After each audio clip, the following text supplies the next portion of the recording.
দর্শক, জিএস পাওয়ার আইপিএস এর পক্ষ থেকে সকলকেই স্বাগতম, সকলকেই আসসালামু আলাইকুম। তো আজকে আমরা একটা জিনিস নিয়ে আসলাম, কি এই যে দেখেন 9.5 আপডেট ভার্সন একটা সার্কিট, এটাতে চার্জিং সমস্যা, বাট এটা চার্জিং হইতেছে না, কিন্তু এখানে ডিসপ্লেতে চার্জিং দেখাইতেছে, কিন্তু কারেন্ট নিতেছে, চার্জিংও দেখাইতেছে, হইতেছে, কিন্তু আসলে মূলত ব্যাটারিতে চার্জ নিতেছে না।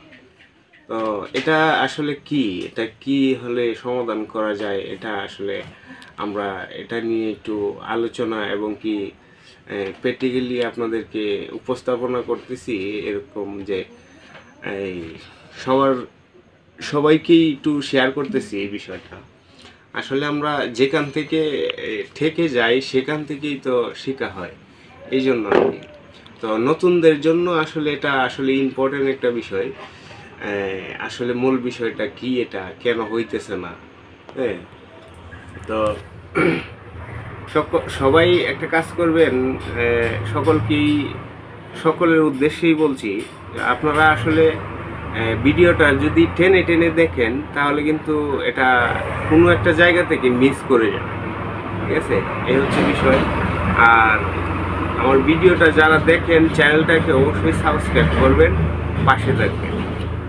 আর যদিও ভিডিওটা একটু লং টাইম হয়, মনে কিছু নিয়েন না, কারণ একটা শিক্ষণীয় ভিডিও বানাইতে গেলে একটু লং টাইম হয়, কারণ কেটে কুটে ভিডিও দিলে আসলে এটা বোঝা সম্ভব হয় না, অনেক সময় অনেকেই বুঝতে পারে না, এই জন্য ডাইরেক্টলি দিলাম ভিডিওটা। আর যে বিষয়টা উপস্থাপনা করতেছি এখন, এটা আসলে অনেকেই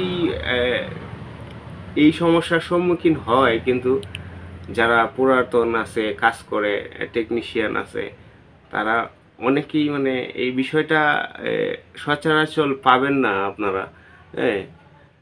নতুনদের জন্য এটা একটা আপডেট, আপনারা এটা পাবেন না, যেটা আমি এখন উপস্থাপনা করতেছি। তো বাট আসুন আমরা একটু কাজে যাই। যদি দেখাইতে যাই, দেখেন এই যে আমার কিন্তু ইনভার্টার রান হইলো, আইপিএসটা চলতেছে, এই যে সুইচিং দিলাম, সুইচিং দিলাম, আইপিএসটা চলতেছে, এই যে দেখেন ইউপিএস রান, ইউপিএস রান। তো সব কিছুই ঠিক আছে।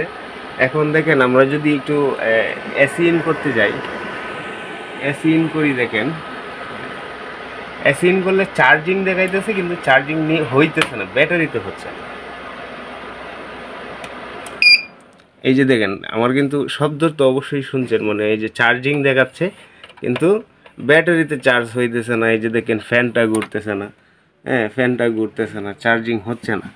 আবার দেখেন যদি আমরা এই যে এম্পিয়ার মিটার দিয়ে মাপি,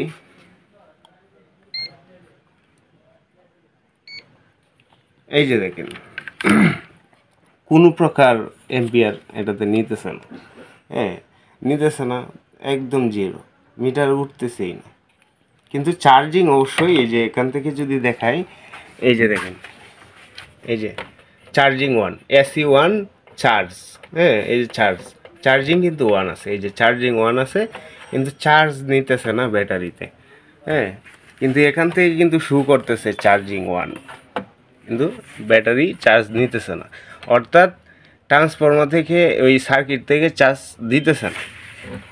তো আমরা এক্ষেত্রে করব কি, একটু আসেন আমরা যদি দেখাই, এই যে দেখেন এই চিপাটার মধ্যে একটা 1K রেজিস্ট্যান্স আছে, দেখেন এটা পুড়ে গেছে, এই রেজিস্ট্যান্সটা পুড়ে গেছে। একটু অফ করে নিই, এভাবে দেখানো যায় না। এই যে দেখেন এখানে এই যে পিএফটার চিপা একটা রেজিস্ট্যান্স আছে 1K, এই যে দেখেন এই রেজিস্ট্যান্সটা পুড়ে গেছে, এই রেজিস্ট্যান্সটা পুড়ে গেছে, বুঝছেন?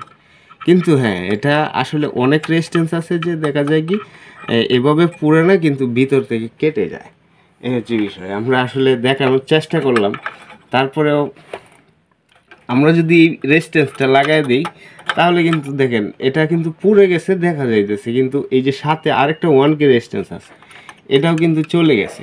হ্যাঁ, চলে গেছে, অর্থাৎ এটা কিন্তু কোনো প্রকার পুড়ে নাই কিন্তু এটা ঠিক আছে।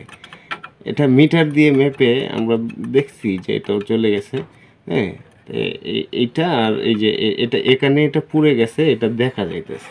অনেক রেজিস্ট্যান্স আছে পুড়ে না, উপর দিয়ে পুড়ে না, কিন্তু ভিতর থেকে লাইন কেটে যায়। কিন্তু সেক্ষেত্রে আপনারা মিটার দিয়ে মেপে নেবেন। আর চার্জিং সমস্যাটা কোথা থেকে হয় এটা তো অবশ্যই আপনারা বুঝতে পারছেন, ঠিক আছে।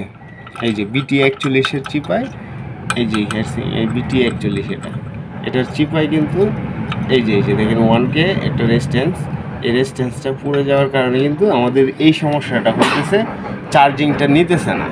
হ্যাঁ, চার্জিংটা নিতেছে না। তো আমি যদি এটা লাগাই দিই অবশ্যই 100% চার্জিং নেবে। হ্যাঁ, 100% নেবে। এই হচ্ছে আজকের মতো বিষয়। আর সাথে দেখেন আমার ভিডিওটা যারা দেখেন একটু চ্যানেলটাকে সাবস্ক্রাইব করে দিবেন। হ্যাঁ, আর বেল আইকনটা অবশ্যই বাজিয়ে দিবেন। আর বিশেষ করে এ ধরনের আপডেট ভার্সন সার্কিট যদি আপনাদের কারো লাগে, হ্যাঁ, নিতে পারবেন। কমপ্লিট IPS নিতে পারবেন, PCB নিতে পারবেন। হ্যাঁ, তো এই যে আমাদের এই PCBগুলো রেডি হইতেছে, ঠিক আছে। এখানে পর্যাপ্ত PCB আছে, সার্কিট আছে, কমপ্লিট নিতে পারবেন। তারপরে আপনাদের ওই যে আছে সাইনওয়েভ নিয়েও কাজ চলতেছে এখন। অবশ্য হচ্ছে সাইনওয়েভের ইয়াটাও আপনারা পাবেন আমাদের হাতে। এই ঈদের পর এসে পৌঁছাবে এটা সাইনওয়েভের যে বিষয়টা।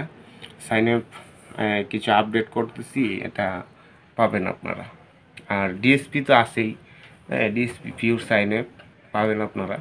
তো সেক্ষেত্রে আজকের যে শিক্ষণীয় ভিডিওটা সবাই একটু মনোযোগ সহকারে দেখবেন, দেখলেই আসলে বুঝতে পারবেন আপনাদের যে কি আসলে সমস্যাটা কোথা থেকে হয়, কিভাবে হয়। তো আজকের মতো এই পর্যন্তই। সকলকেই ধন্যবাদ। আসসালামু আলাইকুম।